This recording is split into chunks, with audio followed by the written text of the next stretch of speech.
주시는 하나님의 말씀은 이사야 65장 17절에서 25절까지의 말씀을 같이 보도록 하겠습니다. 이사야 65장 17절부터 25절까지의 말씀을 같이 보도록 하겠습니다. 말씀을 한 절씩 교독해 읽도록 하겠습니다. 제가 먼저 17절 말씀을 읽겠습니다. 보라, 내가 새 하늘과 새 땅을 창조하나니 이전 것은 기억되거나 마음에 생각나지 아니할 것이라.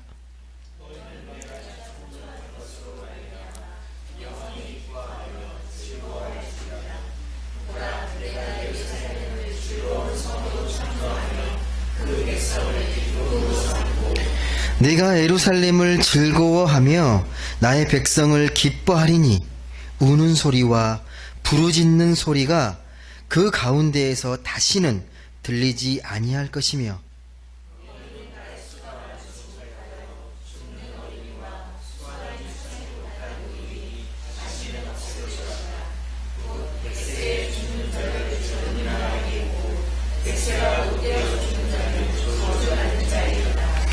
그들이 가옥을 건축하고 그 안에 살겠고 포도나무를 심고 열매를 먹을 것이며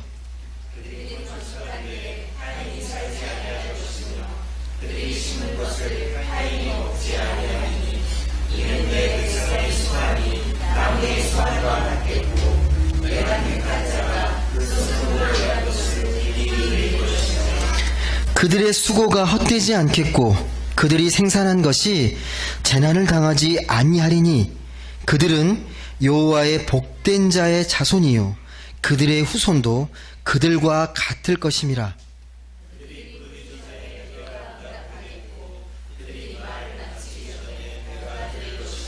(25절) 같이 읽겠습니다. 이리와 어린 양이 함께 먹을 것이며 사자가 소처럼 즙을 먹을 것이며 뱀은 흙을 양식으로 삼을 것이니 나의 성산에서는 해함도 없겠고 상함도 없으리라. 여호와께서 말씀하시니라. 아멘. 오늘은 새롭게 바라보는 일상이라는 제목으로 같이 말씀을 나누도록 하겠습니다. 2020년 새해가 벌써 밝았네요. 오늘 5일이니까 벌써 5일이 흘렀습니다. 시간이 참 빠르죠. 그러다 어느덧 후딱 또 1년 갈 거예요. 눈 깜짝할 사이에. 올 한 해는 무엇보다도요, 여러 가지 바람과 소망들이 있을 텐데, 그 소망과 바람 속에, 하나님과의 그 사랑의 깊이가 더해가는 그런 한 해가 더 되시면 좋겠습니다. 꼭 그런 복된 은혜로운 한 해 맞으시길 바랍니다. 돌아보면요, 작년 한 해를 이렇게 되짚어 보시면 그냥 무난하게 흘러간 것 같지만 되게 우여곡절도 많으셨을 거고 아마 다사다난했을 겁니다. 안 그러신가요? 평탄하게 1년 후딱 잘 보내셨습니까? 어떠신 것 같으세요? 이걸 좀 시적으로 표현하면요, 그러니까 어떤 때는 떼학볕을 그냥 힘겹게 그냥 이렇게 터벅터벅 그렇게 걸어갈 때도 있었을 거고, 발목까지 빠져드는 것 같은 진창길을 그렇게 힘겹게 걸어갔을 때도 있을 겁니다. 목 놓아 울고 싶을 때도 있었을 거고, 답답하고 속상할 때도 그냥 세상 다 잊고 조용히 혼자 있고 싶을 때도 아마 있었을지 모르겠습니다. 물론 그런 시간들만 있는 게 아니라 순간순간 기쁨도 있었겠죠. 가슴 뛰는 기쁨, 벅찬 기쁨. 그게 많이 안 느껴져서, 순간순간 짧게만 느껴져서 별거 아닌 것 같지만 순간순간 기쁨의 순간도 되게 많았을 겁니다. 여하튼 간에 그런 순간의 그런 기억들이 우리 삶의 흔적으로 고스란히 아마 무늬져 있을 겁니다. 그렇게 보면요, 삶이라는 게 우리가 계획대로 되지도 않고 예기치 않은 수많은 변수들이 있어요. 그러니까 삶이 만만치 않다고 하는 거겠죠. 녹록지 않다. 이거 사는 게 쉽지 않네 라고 그렇게 이야기를 할 겁니다. 여하튼간 그럼에도 불구하고 중요한 건요, 여러분이 지금 주일을 맞아 예배 자리에 나와 계신다는 거예요. 예배자로. 이게 우연인 것 같은데요, 결코 우연이 아닙니다.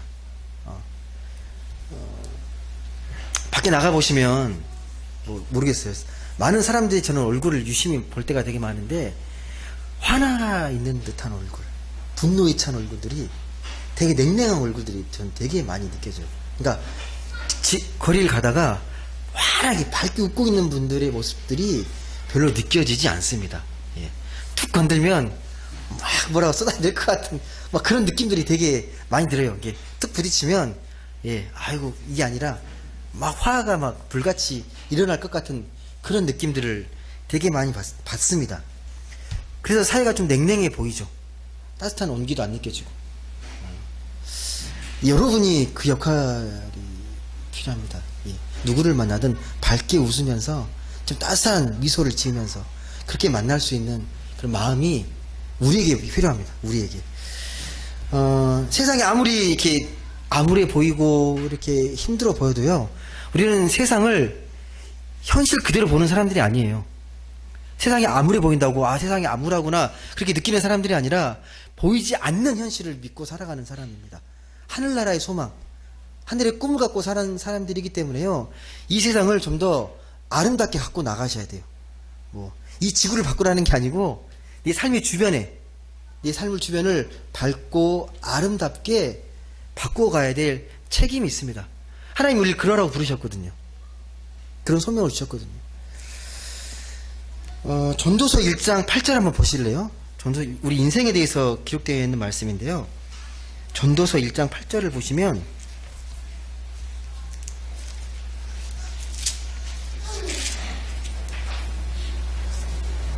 그렇게 기록이 되어 있습니다. 우리 같이 한번 읽어보겠습니다. 전도서 1장 이 8절의 말씀, 구약 947페이지에 있습니다. 전도서 1장 8절. 한번 같이 읽어보겠습니다. 시작.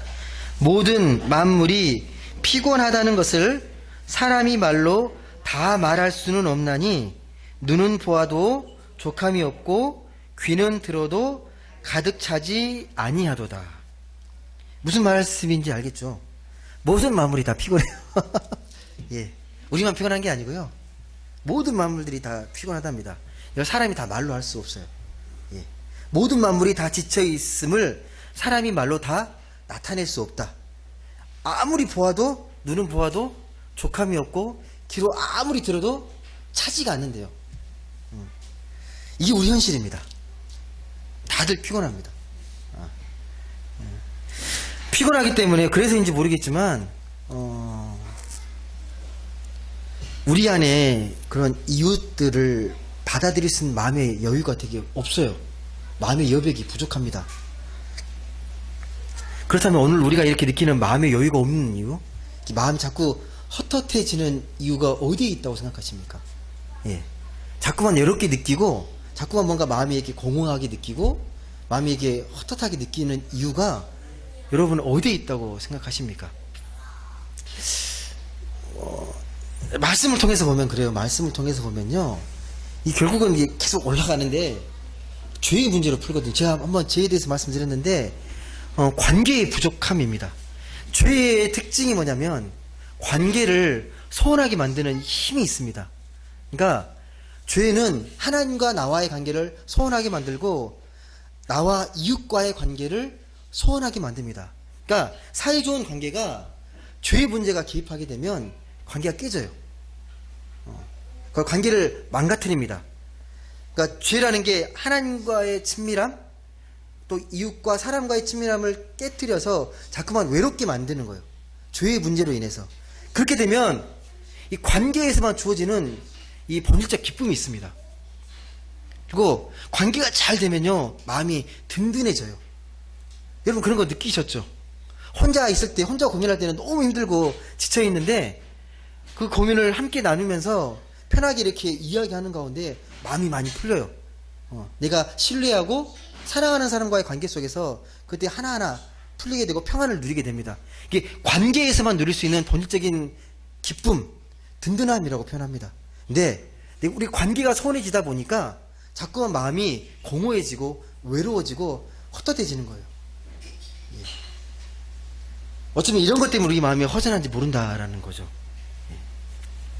우리가 지금 이제 새해 첫날이잖아요. 작년을 이제 마무리하고 이제 새해를 시작하는 이 기점에 있는데 우리가 잊지 말아야 할 것, 이 두 가지가 있습니다. 첫 번째는 우리가 믿는다고 하는데 하나님 없는 것처럼 살아가는 삶.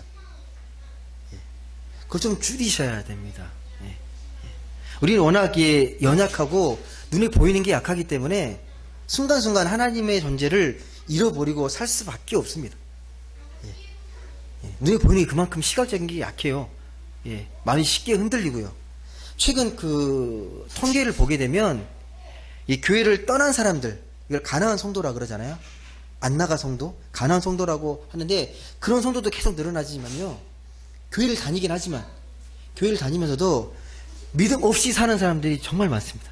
믿음이라는 거에 대해서 별로 이렇게 중요하게 생각하거나 이걸 의미 있게 생각하지 않고 어떻게 하면 내 삶을 믿음으로 이게 조율하며 살 것인지에 대한 고민 없이 예, 그냥 하나의 뭐 우리의 신앙을 액세서리처럼 예, 종교를 하나의 우리의 삶의 어떤 취미처럼 살아가는 분들이 의외로 많다는 겁니다.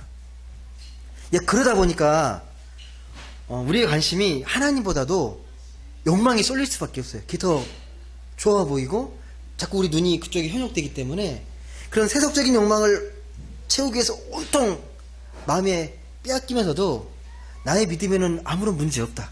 이 정도면 괜찮다라고 생각하는 걸 하나님은 매우 속상해 하십니다.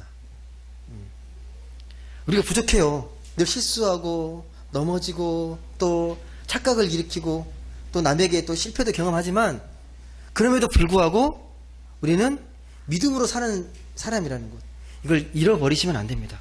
이 존재를 망각하시면 믿음에 큰 어려움이 따를 수밖에 없다라는 겁니다. 또 한 가지는 그럼에도 불구하고 우리가 그런 존재임에도 불구하고 하나님이 늘 우리와 함께 계신다는 겁니다. 하나님이 늘 우리와 함께 계신다. 이게 무슨 말이냐면요. 우리가 살아가면서 겪게 되는 고통, 실패, 또 수많은 상처, 뭐 슬픔, 이런 게 내 안에 고스란히 다 담겨 있거든요. 근데 이런 모습이 아닌 것처럼 나는 뭐 당당하고 누가 봐도 멋지게 보이려고 남들이 봤을 때 체면이나 위선 때문에 이걸 자꾸 없는 것처럼 그렇게 정직하게 나아가지 못하는 모습들, 그러지 말라는 거예요. 정직하게 있는 모습 그대로 하나님께 나아가는 게 매우 중요하다라는 겁니다. 남들이 봤을 때 저분은 참 믿음이 좋아, 신앙 좋아라는 그런 소리 듣는 게 중요한 게 아니고요. 하나님은 이미 우리 마음을 꿰뚫고 계세요. 다 알고 계시고 내가 이해하는 것보다 더 깊이 이해하시고 어떻게 살아야 될지를 알고 계시는 분이시잖아요. 그런 분들 앞에 내가 막 가식적으로 위선적으로 나갈 필요가 없다라는 거예요. 정직한 모습으로 정직한 모습으로 오롯이 하나님께 내 모습을 있는 그대로 봉헌하는 게 중요합니다. 꾸밀 필요가 없다라는 거예요. 예. 솔직히 내 내면을 들여다보면 되게 마음이 어둡잖아요. 그리고 무질서하고 추한 것 같고 부끄러운 모습이에요. 저도 그렇고 여러분도 다 그럴 겁니다. 하지만 있는 모습 그대로 하나님께 나아가기를 하나님은 원하십니다. 예. 하나님 그러시면 있는 모습 그대로 나아갈 때 우리를 긍휼히 여기시고 우리를 치유하고 회복시키시고 온전한 삶의 자리로 생명으로 인도해 가십니다. 이 두 가지는 꼭 기억하십시오. 우리가 하나님 없는 것처럼 살지 않도록, 그리고 우리가 있는 모습 그대로 하나님께 나아가려는 부단한 훈련이 필요하다는 것, 이 두 가지는 꼭 기억해 주셨으면 좋겠습니다. 이런 자신 없는 우리 모습을 보면서 참 위로가 되는 말씀이 있습니다. 이 말씀도 한번 찾아볼게요. 그 마가복음 2장 17절에 한번 보시겠습니까? 마가복음 2장 17절 말씀. 마가복음 2장 17절 말씀.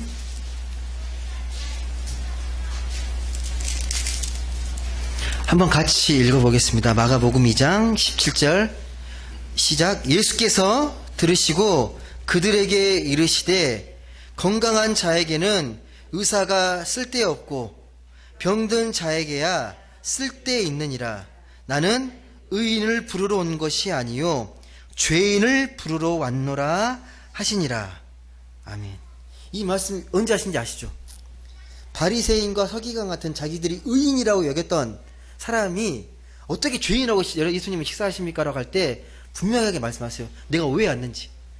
나는 의인에 위해서 온 게 아니라 지금 고침을 받아야 될 죄인을 위해서, 병든 자를 위해서 왔다라는 거예요. 참 위로가 되지 않습니까? 우리를 위해서 온 거예요. 우리 같이 죄 많고 어둡게 살아가는 인생을 위해서 오셨다라는 겁니다. 참 위로가 되는 말씀입니다. 죄인을 부르러 왔다. 우리가 이 자리에 있는 게 의지적인 선택인 것 같지만 아니라는 거예요. 하나님이 우리를 불러주셨기 때문에 우리가 이 자리에 있는 겁니다. 하나님은 그 어두운 곳에서 어두운 기억에 사로잡혀 있을 때 우리를 빛으로 불러내셔가지고 정결케 하시고 우리를 새로운 시간 앞에 새로운 생명으로 세우시는 분이십니다. 그게 우리가 믿는 하나님, 예수님입니다.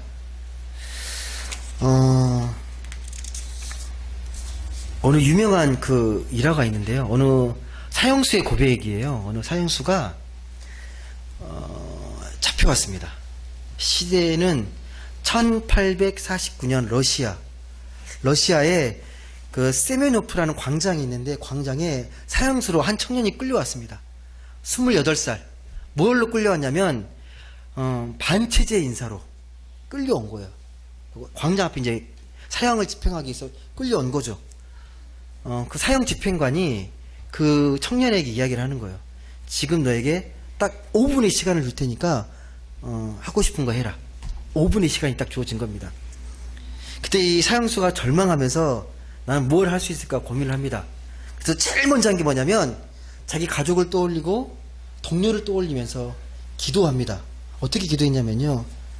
사랑하는 나의 가족과 친구들, 먼저 떠나는 나를 용서하고 나 때문에 너무 많은 눈물을 흘리지도 마시고 너무 슬퍼하지도 마십시오라고 그렇게 기도합니다.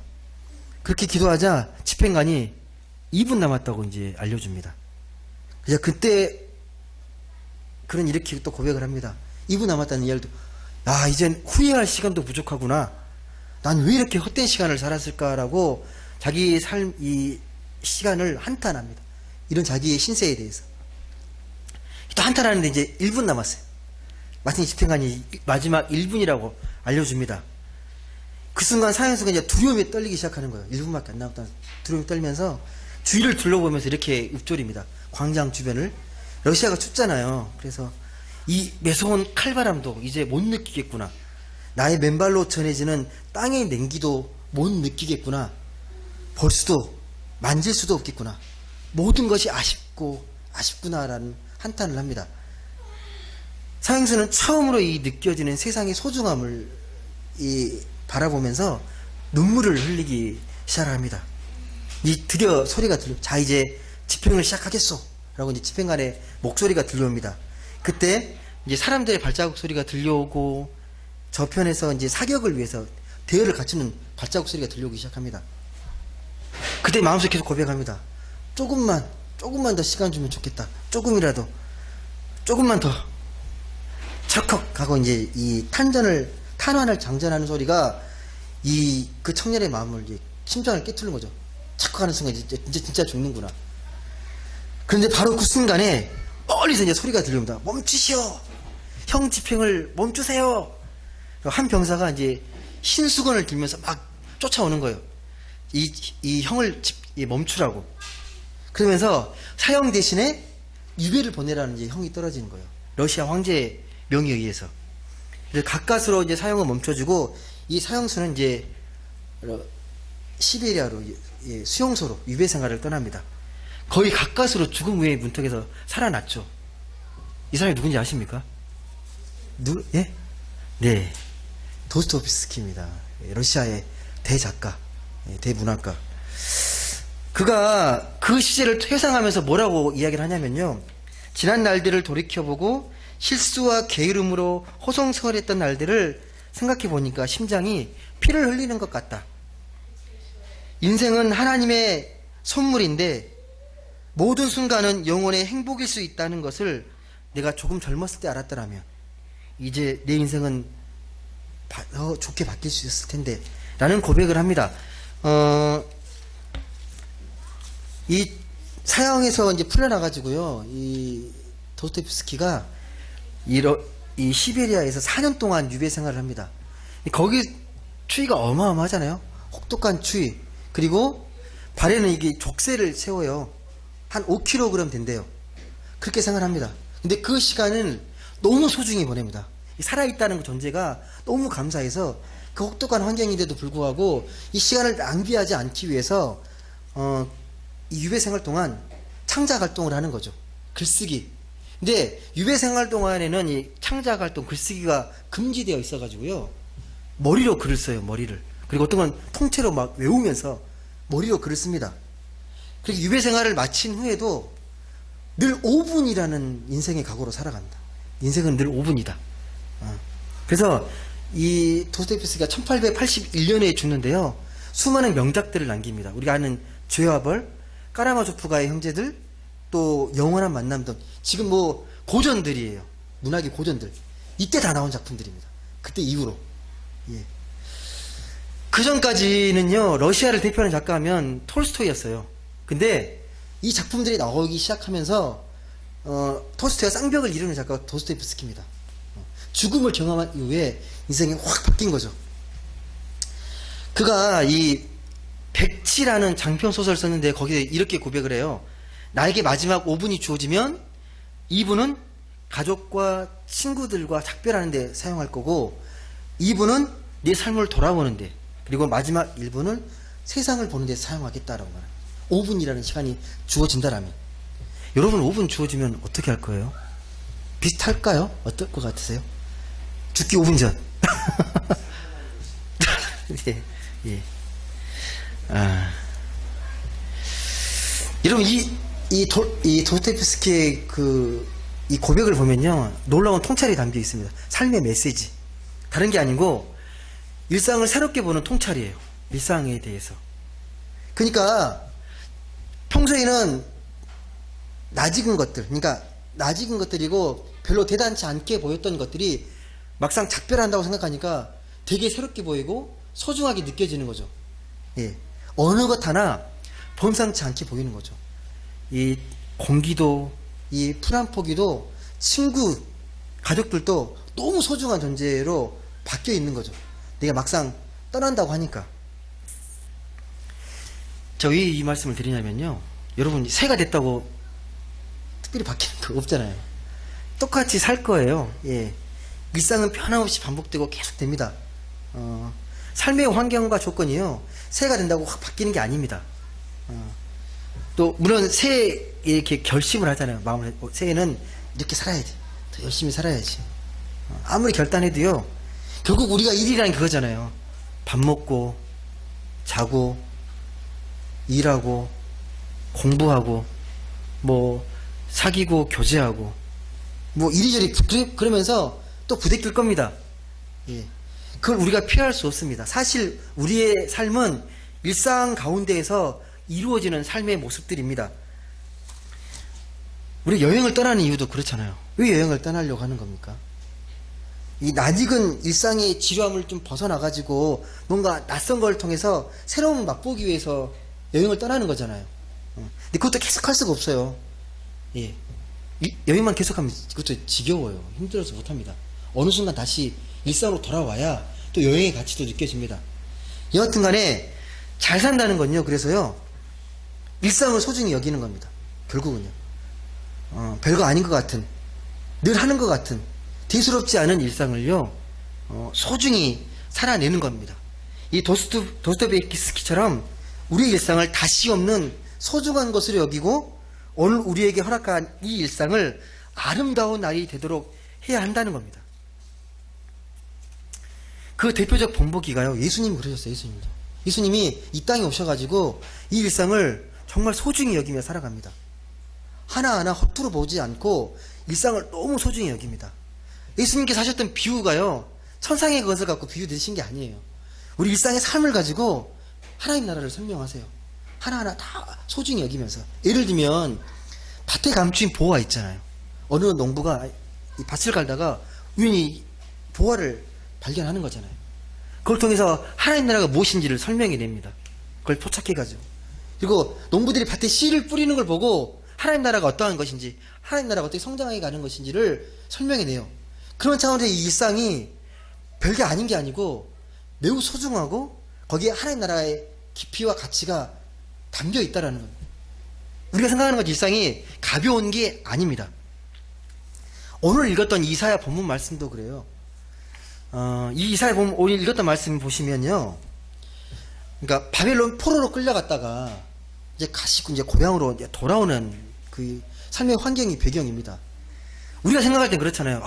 그 지긋지긋한 이제 포로 생활 끝나고 이제 고향으로 돌아오면 낭만적인 세계가 펼쳐 있을 것 같잖아요. 이 포로 생활만 벗어나도 난 정말 행복할 거야. 근데 막상 돌아오면 어떻습니까? 돌아오면 이미 폐허가 된 땅이고 다 묵정밭이에요. 새롭게 밭을 기경하고 땀을 흘려야 되고 다 무너진 이 도성들을 다시 세워야 합니다. 그리고 주변을 돌아보면 이 호시탐탐 적국들이 다시 한번 무너뜨리려고 다 이게 침입하려고 사방에는 다 적들이, 그런 환경입니다. 낭만적이지 않습니다. 예. 머릿속으로는 되게 희망적이고 달콤할 수 있는데 삶의 현실을 들여다보면 쓰디 써요. 예. 여러분, 삶이 고달퍼지면 인심이 각박해지는 거 아시죠? 예, 삶이 고달프면요. 그래서 원망이 나오게 되고, 그리고 그것 때문에 좀 마음이 여유가 없다 보면 막 다투고 분쟁하고 갈등이 자꾸 벌어집니다. 삶이 고달프면 그래요. 포로로 살다가 고향으로 돌아갈 사람들의 현실도 똑같았어요. 예. 그렇게 낭만적이지 않습니다. 해방된 게 전부가 아니에요. 근데 그런 이 이스라엘 백성들을 향해서 이사야가 뭐라고 말하냐면요, 17절 말씀 한번 보시겠습니까? 뭐라고 선포하는지. 이사야 65장 오늘 읽었던 17절 말씀 같이 읽어보겠습니다. 시작. 새 하늘과 새 땅을 창조하나니 이전 것은 기억되거나 마음에 생각나지 아니할 것이라. 그러니까 지금 다른 걸 말하는 게 아니고요, 지금 이사야 선지자는요, 하나님의 존재를 다시 한번 이야기하는 거예요. 자꾸 현실 속에서 절망하는, 자꾸만 이 절망이라는 중욕 속에서 희망이 떨구어지는 그들을 보면서 제발 하늘을 보라고, 하나님이 계신다고, 이 별처럼 빛나는 하늘의 소망이 있으니까 새 하늘과 새 땅의 소망을 보라고 이야기해 주는 거예요, 이사야 선지자가. 그리고 위로의 말씀으로 다시 한번 우리는 일어설 수 있다. 그걸 메시지를, 그 위로의 말씀을 지금 이스라엘 백성들에게 다시 한번 전해줍니다. 여러분, 우리도 똑같아요. 삶이 힘겨우면 하나님을 잊기 쉽습니다. 힘겨운 현실만 보이기 때문에, 암담하기 때문에. 근데 흑암과 공허와 혼돈 속에 있는 것 같을 때 우리를 빛으로 이끌어내시는 분을 기억해내지 못하면 우리 삶은 이 암울한 잿빛으로 변하게 됩니다. 하지만 오늘 말씀을 보시면 하나님은 새 하늘과 새 땅을 창조하는 분이시라고 분명하게 말씀합니다. 예. 절망처럼 보이는 역사를 새롭게 하시고 우리를 행복해 만들기를 원하시는 분이십니다. 우리가 할 일은 무엇이냐면 이 하나님의 약속을 굳게 믿고 기뻐하고 즐거워하면서 찬양하는 겁니다. 우리 힘으로 새 하늘과 새 땅을 창조하고 만들어내는 게 아닙니다. 하나님은 한마디로요, 우리가 이 땅 가운데 살아가실 때 평화롭게 살기를 원하십니다. 왜냐하면 평화는 우리의 꿈이기도 하지만 하나님의 꿈입니다. 하나님, 우리가 평화로운 세상을 살아가길 진짜 원하십니다. 오늘 본문을 쫙 읽어보시면요, 평화라는 말은 안 나오는데요, 이 말을 정리하면 평화예요. 예. 구약의 이 평화라는 말이 샬롬이거든요. 샬롬이라는 말을 좀 본질적으로 분석해 보면 뭐 어떤 의미가 되냐면, 모든 사람에게는 각자 주어진 몫이 있습니다. 인생의 몫이 있는데 그 인생의 분복을 한껏 살아가는 세상, 이게 평화로운 세상이에요. 그래서 어떻게 이야기를 하냐면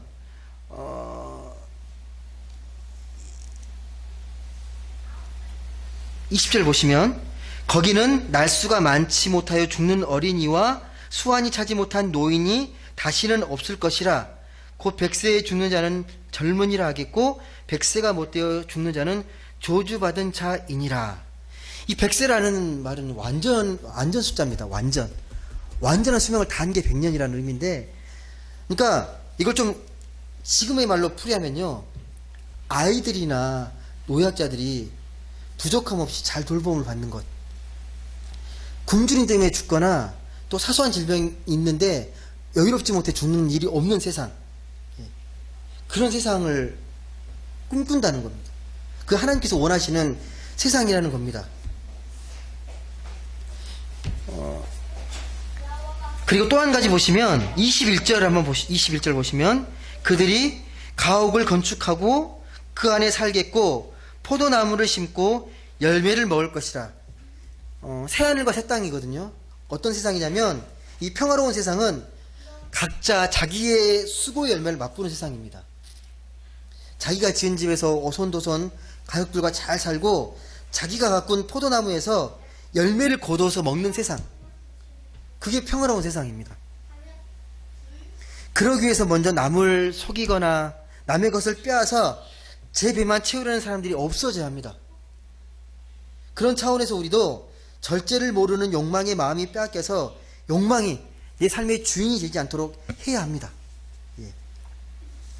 욕망이 무서운 게요, 이웃도 뺏어가요. 이웃도. 아시겠지만 욕망이 이웃을 빼앗아가고 온기 없는 세상을 만들어갑니다. 여러분, 소박한 행복을 꿈꾸는 게 결코 사치가 되지 않는 세상, 그리고 열심히 땀 흘려서 일하는 사람들이 대우받고 존경을 받는 세상, 청소년들이 자기 꿈을 펼치면서 즐겁게 노력하고 아이들의 해맑은 웃음소리가 들려오는 세상이, 그게 하나님 꿈꾸는 평화로운 세상입니다. 그런 세상을 우리를 통해 만들어가길 원하십니다. 어떤 목사님이 그런 말씀 하셨거든요. 샬롬이라는 단어를 묵상하면서 어떻게 결론 내리셨냐면, 이걸 우리의 삶으로 풀이하게 되면 하나님이 우리를 보시면서 너희들은 이 땅에서 잘 살아야 돼. 하나님 우리 보고 너희는 정말 잘 살아야 돼 라고 말하는 게 샬롬이다 라고 말합니다. 이걸 깊이 느끼면요, 가슴이 뭉클해져요. 저는요, 너 정말 잘 살아야 돼. 이 땅에 있을 때 정말 행복하게 잘 살아야 돼. 그게 내 꿈이야. 그렇게 말한다는 거예요. 그게 샬롬이라는 거죠. 난 너에게 충분히 네 인생의 본복을 잘 살기 원해. 이렇게 주어졌거든. 이거 놓치지 말고 잘 누리며 살았으면 좋겠어.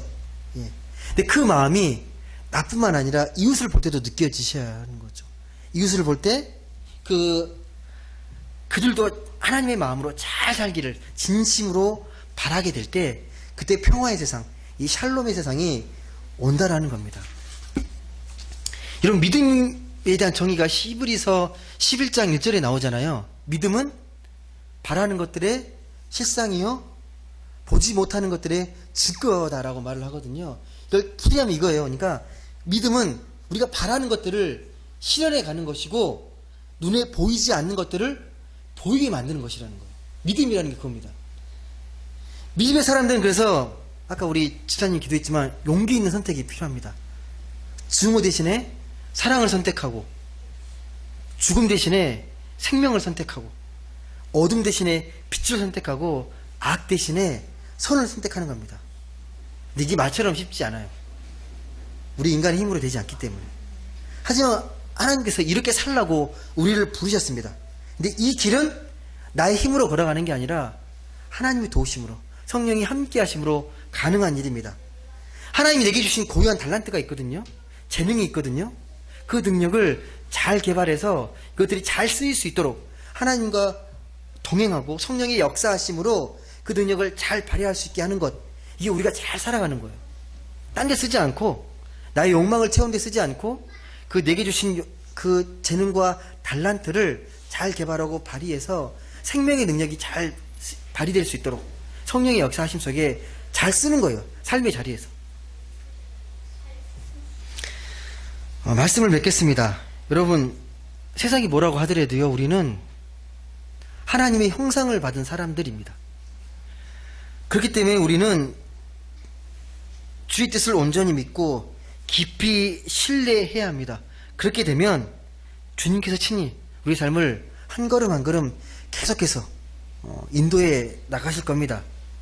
부디 우리는 일상의 매 순간 하나님의 은총이 어떻게 다가오는지 좀 더 예민해지시고 민감해지셨으면 좋겠습니다. 지금보다도요, 삶에 대해서 더 감탄하시고, 감동받으시고, 그리고 더 많이 감사하며 살아가십시오. 땅의 현실에서도 하늘의 빛을 끌어들이는 하늘의 사람으로 살아가십시오. 그러는 가운데 매일매일 새롭게 펼쳐져가는 이 새 하늘과 이 새 땅을 우리가 느낄 수 있을 겁니다. 하나님께서 만들어 가시는 그 은혜가 우리 안에 깊이 올 한 해 담겼으면 좋겠습니다. 그래서 날마다 이 삶의 자리가 참 기쁨과 행복으로 형통한 한 해가 될 수 있기를, 그런 놀라운 은총이 우리 사랑하는 높은 뜻 행복한 공동체 가족 위에 늘 함께 할 수 있기를 주님의 이름으로 간절히 소망합니다. 기도하겠습니다.